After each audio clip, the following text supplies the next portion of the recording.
Hello, welcome to Rise to the Call, where first responder stories are told. I'm your host, Crystal Bailey. We're sharing personal, inspiring stories from across the public safety community. We want to be the bridge between first responders and the people they serve. In a world where there are a lot of voices and opinions, this is a place where first responders can engage with their community in an authentic way. We're covering topics like mental health, recruiting and retention, training, technology and innovation, and building community relationships, which brings us to our first guest. He's been coined as the social media cop and America's favorite officer.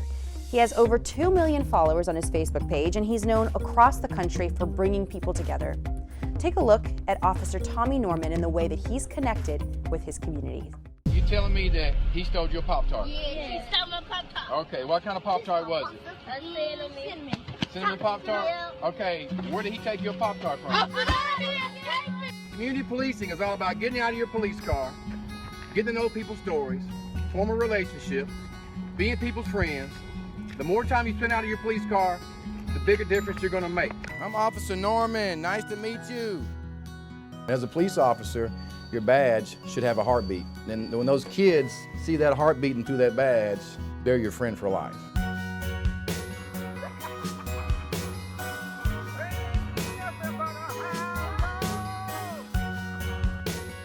Through community policing, you have to be consistent.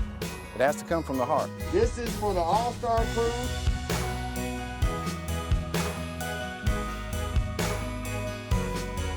Anthony, I love you, man. I love you too, Anthony!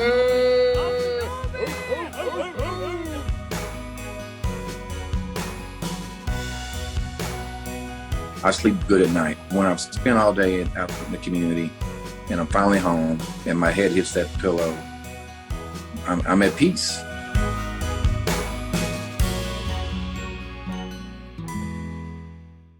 Thank you so much for joining us, Officer Norman. It's very clear from that video that you are a believer in community policing and that your community loves you back. So I appreciate everything you do. I'm curious, you've been a police officer for 25 years and you patrol one of the most vulnerable neighborhoods in North Little Rock, Arkansas. What made you decide to become a police officer? Why do you do what you do in the way that you do it? I was born to do it. I think that's the best way to describe that. My calling to give back started at a very, very young age. And when I became a police officer, it continued. I didn't have any hesitation when I put that uniform and badge on to continue to go out and make a difference. And you really have made a difference. I mean, you have over 2 million followers on Facebook, another million on Instagram, and it's very clear that you are interested in showing police officers in a positive light. I'm curious how you got this following. Where did it come from? So really for me, 2014, when Mike Brown, the incident in Ferguson, Missouri, when that took place, I was already active on social media, interacting with kids in the community, playing basketball with the kids, throwing football with the kids, and just really showing, social media what it was like to really be a person outside of the uniform. And when the incident took place in Ferguson, Missouri, and every incident that took place after that, it's like my social media would just explode each time. I mean hundreds of thousands of followers. And I'm not the only officer in the United States that does positive policing, but I feel like at that time, God used me as the face and to be put on this platform to be the example of one of many examples, but it felt like just the perfect storm, so to speak, that you had all these celebrities that would share my work. I mean, people such as, Chris Brown and Monica and Snoop Dogg, and then you had athletes, and then you had other police officers, I think, that really saw that social media is a big way to go out and show people that, hey, police officers are human beings. I love that you're saying that police officers are human beings. And I think it's very clear that after incidents like the incident that you spoke about in 2014, it's clear that the environment that you were in and the society as a whole needed to see officers in a positive light. So I appreciate what you've done with that, and I'm curious, how it's made an impact on your life and on the community itself that you serve. Well, the impact that it's had in my life is it's given me an opportunity to be a voice and take a stand for people that maybe otherwise wouldn't have this platform. People that society forgets about, such as people that can't hear, they can't see, they can't talk, they can't walk. Most of society, and just to remain totally transparent, they forget about those individuals. So those individuals that I became friends with, and really beyond friendship, I really became part of their family. They feel special, they feel loved, and they know what a friendship is. Where before, maybe they didn't really know what a friendship was. And so, with the help of social media and just with the consistency that I take very serious, and when I talk about consistency, is when you go into a neighborhood today and you shake someone's hand and you sit on their front porch, that can't be the only time that that person sees you. You have to come back the next day and the next week and the next month, and you have to build off that relationship. So what do you think that relationship does to the national narrative about police officers? You know, you're just one person, one police officer in one community. And so, it, you know, in some ways it's this small step that you're making on a daily basis, but because social media exists and, you know, you're able to share it to the masses, it's really a big step. So I'm curious what you think this relationship and this evolving relationship that you have with the community does for the narratives that exist about police officers. It's a great question. It changes the way that community members and people that live in neighborhoods across the United States, but especially here where I was born and raised, because these individuals get to know who you are on a first name basis. They know that I'm married. They know that I'm a huge fan of Michael Jordan. They know about my daughter that passed away. They know about my recent heart attack. And that's okay. I'm okay with them knowing that. I don't want them just to know what shift I work and what area I patrol. I want them to know the person beyond the badge. And, you know, with the media, sometimes you don't hear these stories, but with the social media following that I've been totally blessed with, it's a way for me to show every day that, hey, this grassroots efforts in community policing, it's not rocket science, and it didn't just happen. It's been going on for years. I do think that sometimes that we lose focus, and sometimes it's easy to stay in your police car for 8 hours a day with your windows rolled up and forming a disconnect with the community, but you're wasting so much valuable time. And so with that being done, and it takes more than one officer, it takes more than one police department, but I'm going to do my part here in my city, in my town. It really builds trust and respect. And if there is an unfortunate incident where people are angry at police officers, hopefully in communities where police officers are really getting out and being seen, that anger is not at a level to where it causes, you know, some really serious problems, because the people that walk out on their front porches and into their yards, they see that police officer driving down or walking down their street. They already know that police officer because he's taking the time to get to know that family. That probably means a lot to your community that they know you so well and they're involved in your life. And I know that for you, even when tragedy has hit your home, your community has been there for you. You know, I watched a local news report about the time when your daughter passed away, and the local news anchors wore purple in honor of her. So it's very clear that your impact has really been widespread in your community. Do you mind just sharing that experience, telling me a little bit about what happened with your daughter and, of course, the subsequent heart attack? You talk about Alyssa Norman, my daughter, who was there from the beginning. I remember when I was sworn in as a police officer, and Babyface, you know, it was almost 25 years ago, but she was there.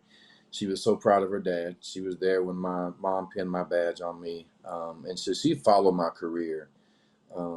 She knew that I loved the community. She knew what really made her dad's heart beat was just being out and just being involved, volunteering. And so it was really cool to have her there on the sideline cheering me on. And also she was a part of a lot of what I did during Christmas time and Thanksgiving and back to school events. Alyssa was there. And tragically enough, November 17th of 2021, Alyssa passed away suddenly from fentanyl poisoning. Worst day of my life, absolutely terrible, and it still is. But I do feel like that God saved my life, but also Alyssa saved my life, because Alyssa knew that her daddy's work here on earth wasn't done. And I really felt, you know, the day that I had a heart attack, March the 20th, and I was in the emergency room. It had been 4 months since Alyssa, almost to the day that Alyssa passed away. And I really feel like that Alyssa was telling me, not so fast, Dad. You know, there's more work for you to do here. And she just knew the passion that I had. And, you know, I mentioned to you that she cheered me on while she was here, but I know that she's still cheering me on from heaven. That's beautiful, and I'm so sorry to hear about what has happened to you. We do have a little tribute that we have put together in honor of her.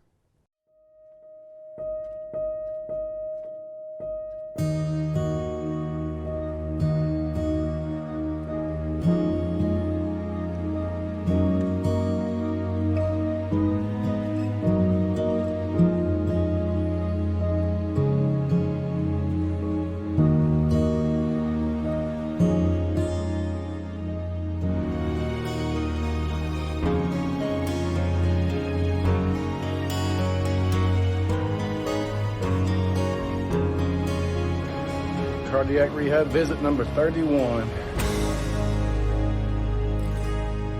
I'm leaving the hospital with a new heart.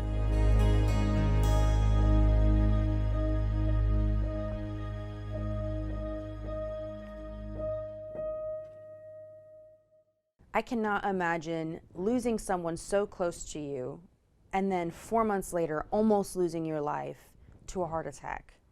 And then the journey of recovery that you went through, it's just so incredible to see how you went through that and how you bounced back and decided to go back into the force. And I imagine that when you returned back to work, there was a warm welcome from all of your colleagues and also the community. I was so nervous going back, but it was, you'll laugh at this, I'm sure others will too, but the night before I was going to return to work, I had my uniform laid out like it was the first day of school. I had my boots laid out and my socks, and everything was ready to go. I think I even packed a lunch. And I was nervous driving to work. I was nervous going on my first call after being off for 77 days. But I felt comfort in knowing that Alyssa was still there holding my hand.